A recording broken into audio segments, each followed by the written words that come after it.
We're on page 8. The next major group that came over, you remember, were the Puritans. That's your blank for Roman numeral A, for letter A, rather.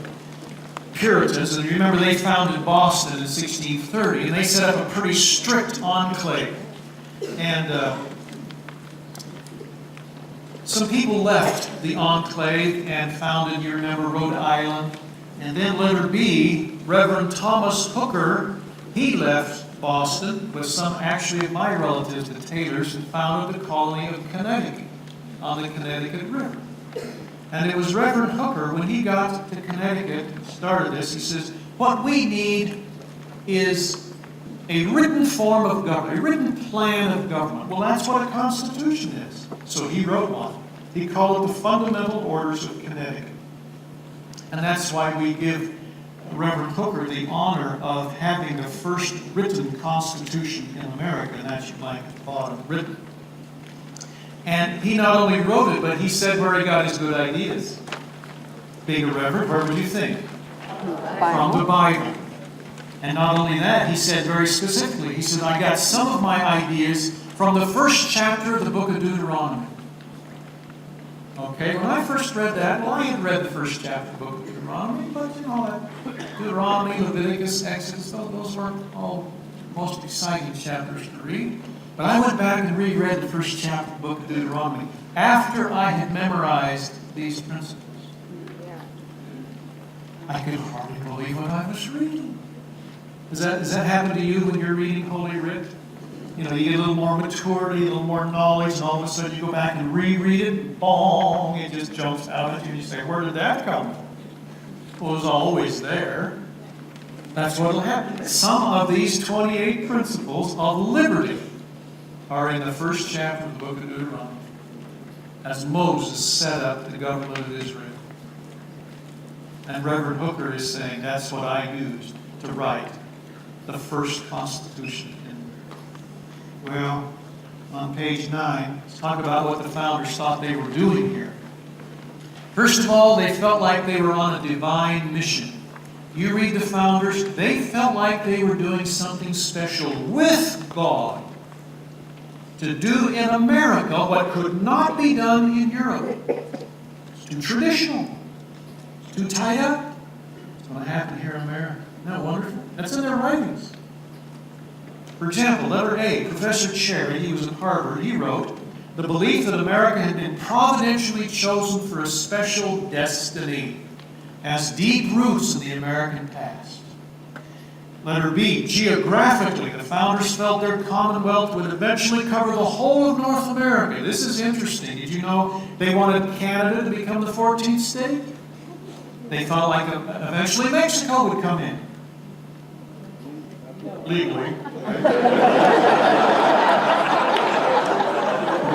Anyway, see, this was not just a little colonial thing. This was spread. As America became an example, other people, this is principle 28 on your card, by the way, other people will want to have the same kind of freedom Americans had been enjoying. So they would throw off their tyrants. Isn't that interesting? America doesn't need to be the policeman of the world. No, we just need to be the proper example. And while there will be tough situations in other countries, we cannot go over there and change governments and expect it to hold. This is principle 25 on your card. Peace, commerce, and honest friendship with all nations, entangling alliances with none. All the founders had the answer for our foreign relations. They had the answer. You be the proper example, and it will spread. See that? Look at letter C. As far as population was concerned, population is your blank, and John Adams said this, by the way, when there were only 5 million people in the colonies. He said, we are creating a government that will one day have between 200 and 300 million freemen. Well, where are we? We're right there on the upper limit, all right. Well, it's not really a limit. 300. I'm over that. Do you see their vision here, folks? It's not just a little thing. It's a little spread. If we do it right. Now, letter D. The founders did not consider themselves a master race, but master servants. I'm sure you've heard of some of these things. We're not going to talk about it. We could, but we're not going to. Some of the immorality the founders are being charged with. You've heard of that.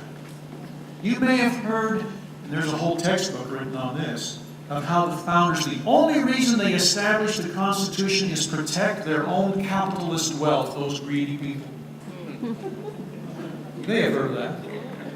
Or you may have heard of how they felt like they were a superior race. I'm telling you, when you read the founders, you do not read that. When you read what other people have written about them, you read that. You stay with the founders. There's a spirit in their words and in their message that will thrill you.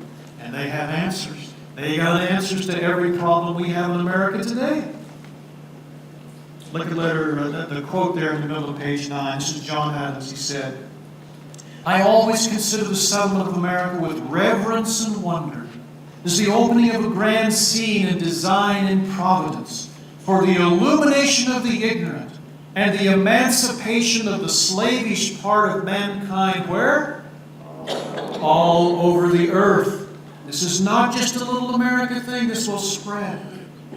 As our example spreads, we will be helping God establish this wonderful ideal of freedom, prosperity, and peace for the whole world, if we're the proper example. All right, now I want to turn our attention, still on page 9, to the year 1776. Wasn't that a great year in America? Boy, that was a banner. It was just great, wasn't it? Unless you've read David Macaulay's 1776. And then you have to say, whoa, this is one of the worst years in American history. And it really was. I mean, tragic things happened for the nation and for Thomas Jefferson. It was a difficult year for him, and that's your blank. Difficult year for Jefferson. Why was it so difficult? Well, letter A, a daughter had recently died. You know that Jefferson had 6 children, 1 son and 5 girls. 1 son and 3 of the daughters died in their infancy. 1 died as she reached maturity, and only 1 lived to give him posterity. So at this time, 1 had died. Letter B, his wife was ill. His mother died that year.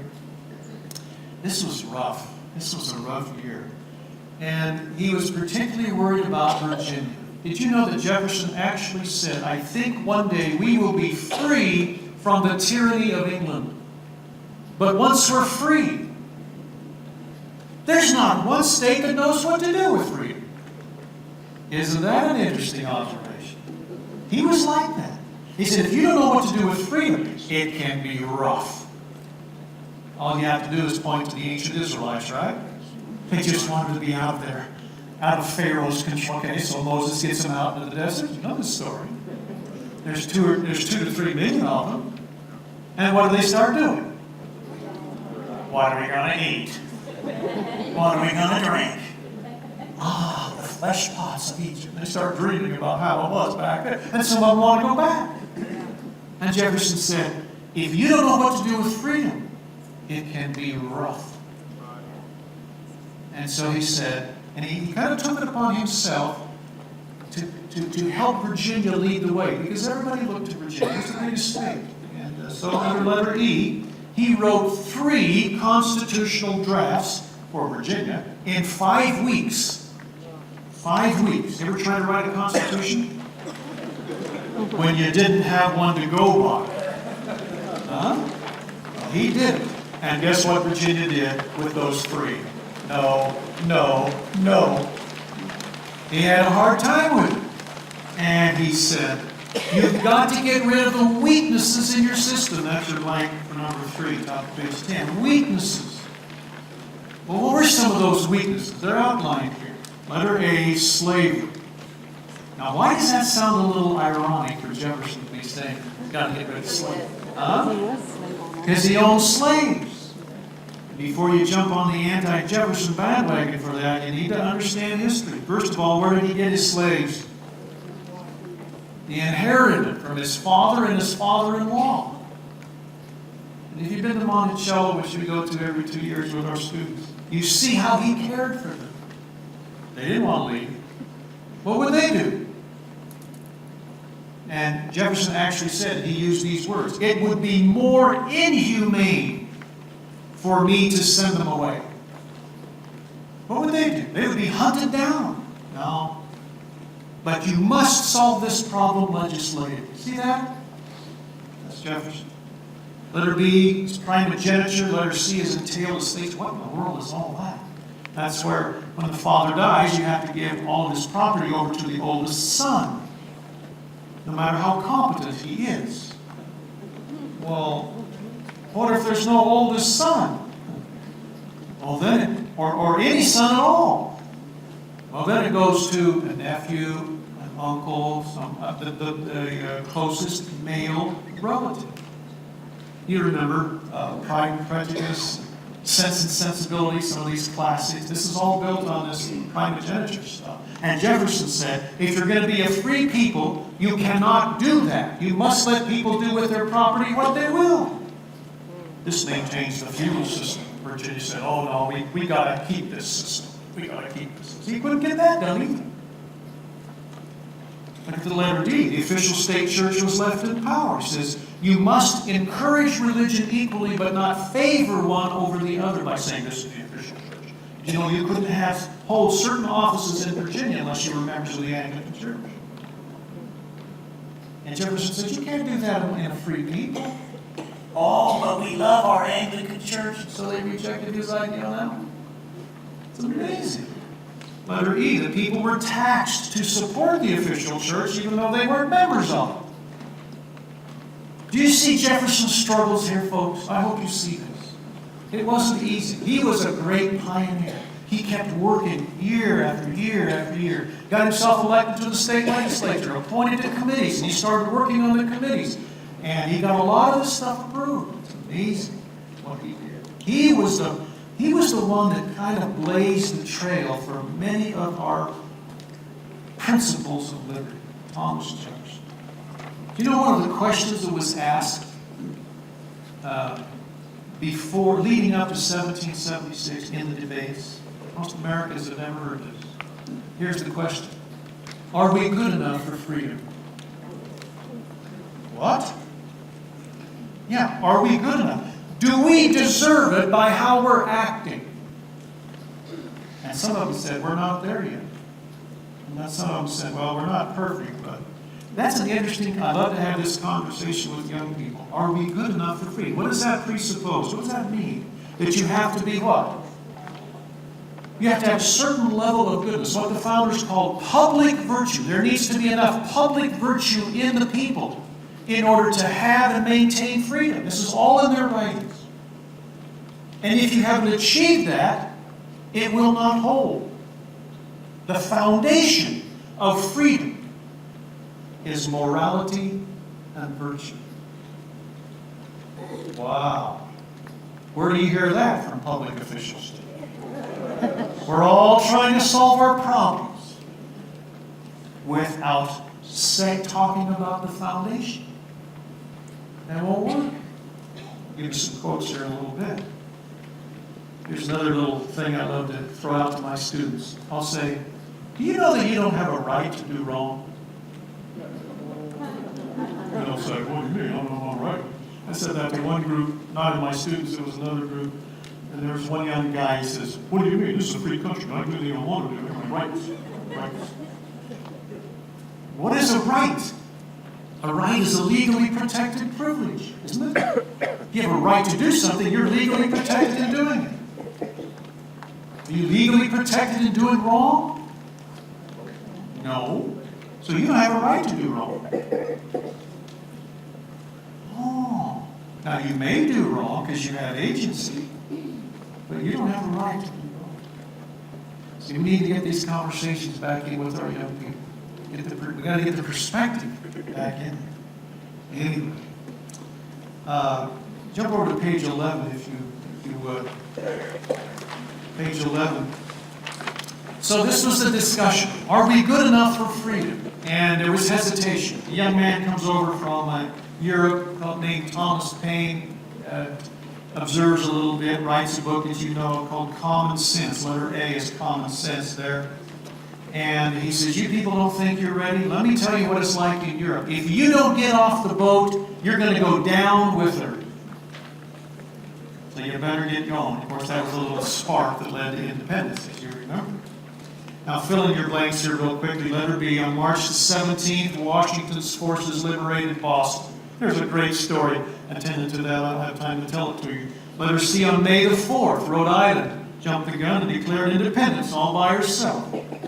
D, May the 10th, Congress authorized each colony to set up its own government. Letter E, May the 14th, Jefferson arrives in Philadelphia as a delegate to Congress, but he doesn't want to be there. Where does Jefferson want to be? Back in Virginia. He's trying to help Virginia. So you know what he does? He actually requests to be dismissed from Congress. And if his request would have been granted, what wouldn't he have written? The Declaration. As it was, his request was denied. Blank, denied. Letter G, on June the 7th, Richard Henry Lee stands and makes his famous resolution that we're free and independent. And John Hancock, President of Congress, says, we're not going to vote on it right now, we're going to take a recess. We're going to recess until July 2nd. Meanwhile, you all go back to your states and make sure you know how they want you to vote on this resolution, because this is for all the marbles. This is it.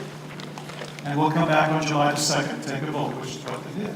Meanwhile, letter H, on June the 11th, a committee of 5 people stay there and write a declaration. 5 included Benjamin Franklin and Thomas Jefferson and John Adams. And under Roman numeral 4 is a little interesting conversation between Adams and Jefferson. This is recorded by John Adams about who should write the declaration. You've all been on a committee, haven't you? One form or another. Who does the work on a committee? Usually one person. That has to go through one brain, right? Well, that's what happened. So John Adams is writing this, and he said, Jefferson proposed to me to make the draft. I said, I will not. You should do it. Jefferson, oh no, why will you not? You ought to do it. Adams, I will not. Does it sound like John Adams? Jefferson, why? Adams, reasons enough. It is very formal New England talk. Reasons enough. What we say out there in Missouri when somebody asks you why? Because. Reasons enough. Yeah, sure. Jefferson, what can be your reasons? Adams, reason first, you are a Virginian. And a Virginian ought to appear at the head of this business. Members of the big state and so on. Reason second.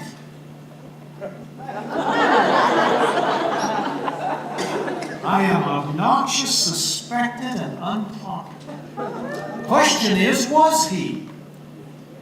He kind of was. And he knew it. This is a great man, John Adams. But he knew he rubbed people wrong sometimes. They kind of wondered about it. As a matter of fact, it's kind of interesting. He writes, there's a little quote in the 5,000 Year League. He says, monuments, mausoleums, memorials will never be erected to me. Panegyrical romances will never be written. Those are elaborate eulogies that carry on at your funeral, right? Panegyrical romances.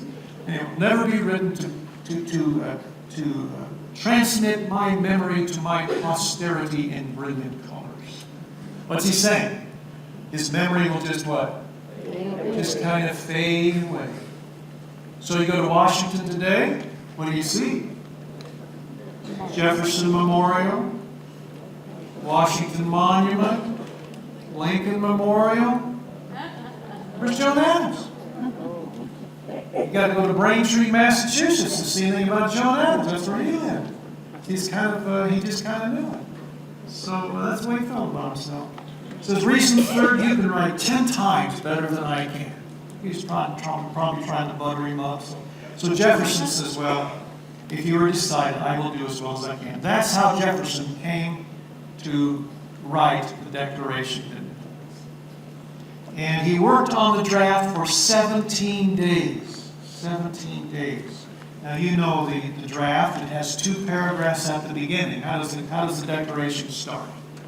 First paragraph? We the people, that's the Constitution. When in the course of human events. There you go. There you go. Second paragraph? In a second?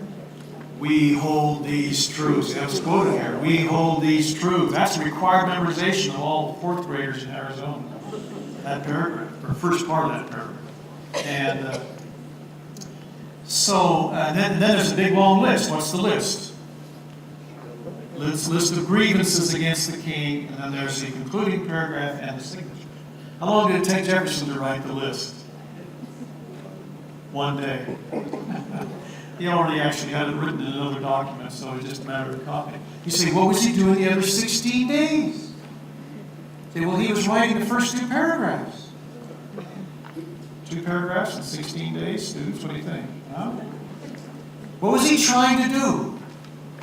He was trying to incorporate the ancient principles that he had studied in these civilizations of the past into this document. Did he do it? Draft after draft after draft. Did he do it? Yes. Incredible.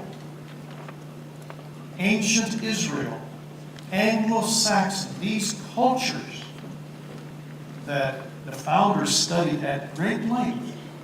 And Jefferson started saying ancient principles. We need to incorporate these ancient principles into our government. And that's what he was doing for 16 days. Did he do it? Yes. Brilliant. Brilliant. So now we're very quickly, before we take a break, if you don't mind, we're going to talk about some of these ancient principles so that you make sure you know. They've already been mentioned here a little bit, and I appreciate that. Top of page 13. Did you get your blank? It's 2, letter C. Number 1, that sound government should be based on self-evident truths. What's a self-evident truth? What is that? Yeah, it's the way things are. Self-evident truth. It's so obvious you don't have to sit around and debate it. Right? What should we say? I don't see it here, but the sun is shining. Hopefully the sun's shining. Do I have to prove that to you? I can say that in Arizona. I'm always want sun shining. Okay? This is a podium. I am alive. Going to have me prove that to you? I said that to 400 Boy Scouts one time. Yeah, prove. You probably know there are people who sit around debating whether we're alive or not. Usually find those on university campuses. Do you feel alive? I don't know. I don't think I feel alive. What do you feel? I feel like I'm being dreamed. Maybe we should say deemed. That's a new word. I mean, you could just go on and on with that one. Anyway, yeah, this is self-evident. It's amazing. Self-evident. Truths that are self-evident. Number 2, that the government here on earth of mankind should be based on the law of nature and of nature's God. We've already talked about that, natural law. Number 3, this presupposes that the Creator made human beings equal. Wow. Are we all equal? No, we're unequal in so many ways, but we are to be treated equally in 3 ways. Here they are: in our rights, before the law, or our justice, and in the sight of God. And number 4, the rights which have been bestowed by the Creator on each individual are unalienable. What's an unalienable right? One which is given by the Creator, which man has no authority or right to take away. Those are inalienable rights. Now, you know you have other rights that are not inalienable? Yeah. For example, the right to a trial by jury. That's not an inalienable right. That was a right that was developed by government, mostly actually by the Anglo-Saxons, as the best way in a court of law to protect the inalienable rights of the people. We call those vested rights. And vested rights can be changed by government. You can list a few of those. So you have 2 kinds of rights: inalienable and vested. Number 5, the most important of the inalienable, as we've already heard here today, are the right to life, liberty, and the right to pursue anything you want to pursue that you believe leads to your happiness, as long as you do not invade the rights of others. And as I tell my young students, this is real freedom. When you can do anything you want to do, as long as you don't invade the rights of other people. Now, I usually say this, I don't think you know what real freedom is. They all look at me and go, we don't, Mr. Taylor? I don't think so.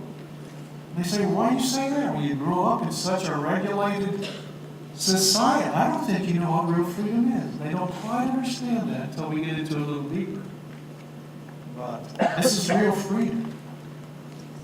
Number 6, then the most basic reason to set up a system of government is so that the rights of the people can be protected and preserved.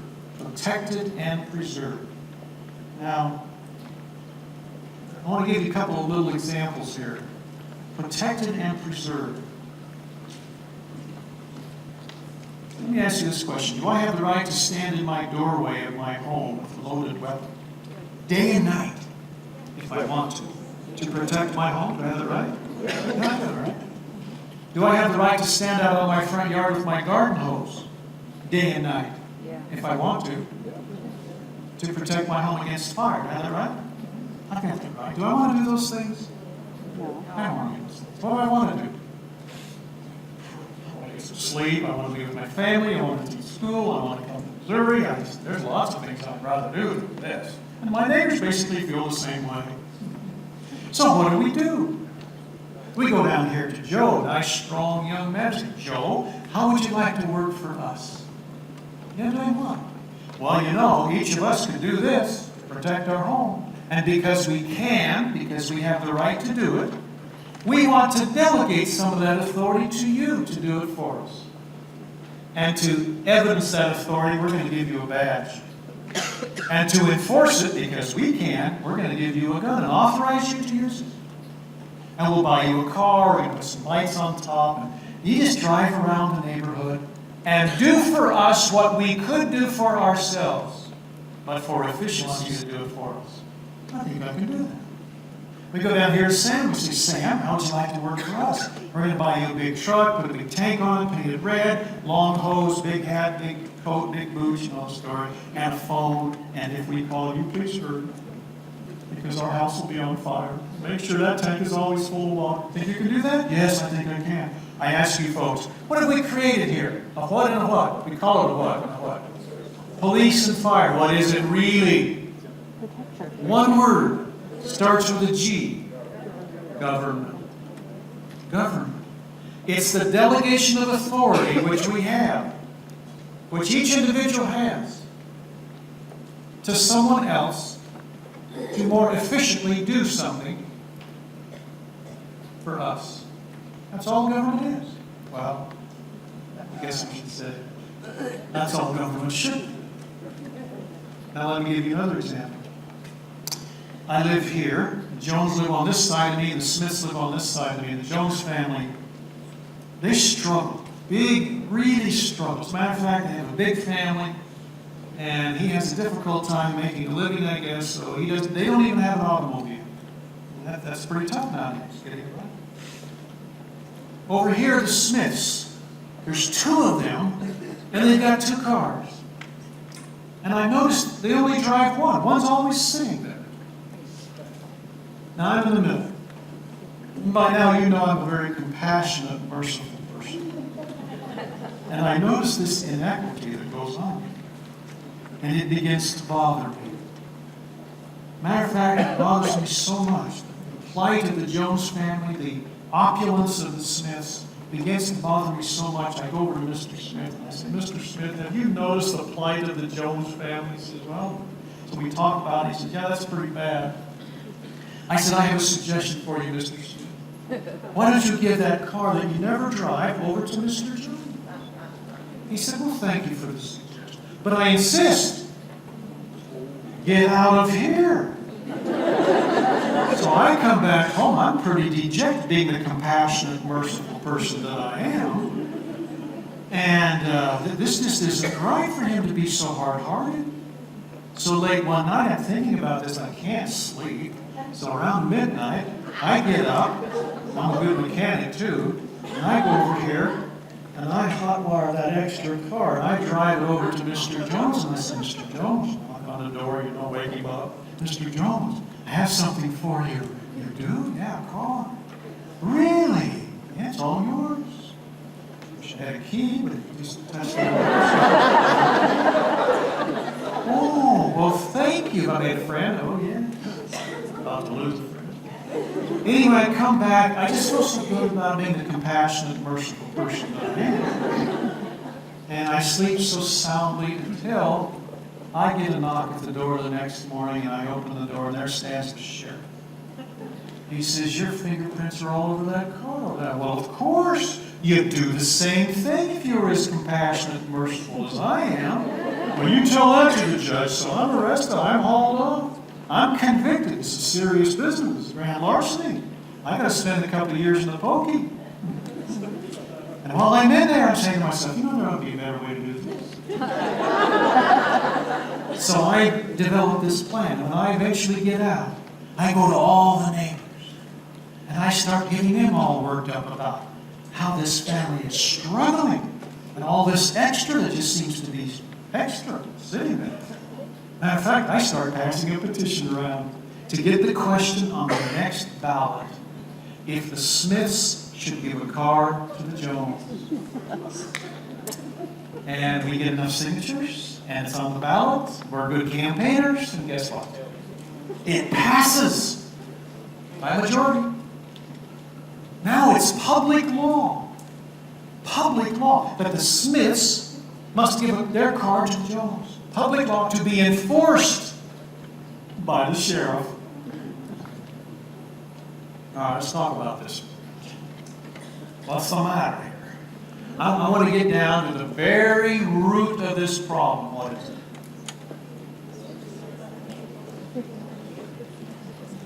If I don't have authority to do something as an individual, because the founder said, the only place where authority to govern exists innately at the beginning is where the Creator put it in each individual. He didn't put it in any government. He just put it with individuals. You have the authority to govern yourself. And if you create a government, you can only authorize government to do what you can legitimately delegate them to do. Can you delegate a power you don't have? No. And if government does something that they're not authorized legitimately to do, they're out of bounds. What do we call that? One word. Founders call this. Starts with a U. Usurpation. Anything beyond what individuals legitimately and legally can authorize their government to do, anything beyond that is usurpation. In other words, if something is illegal for me to do, like taking Mr. Smith's car and giving it to Mr. Jones, I cannot delegate the power to my agent, the government, to do it for me. Because I don't have that power. This is so basic, folks, to the founder's philosophy. And I'm sure you know it's one that is so totally violated. Have you noticed what's happening today in almost any governmental level? If I can get a majority of votes, I can do it. I mean, that's just kind of the way it is. There doesn't seem to be any limitation on anything.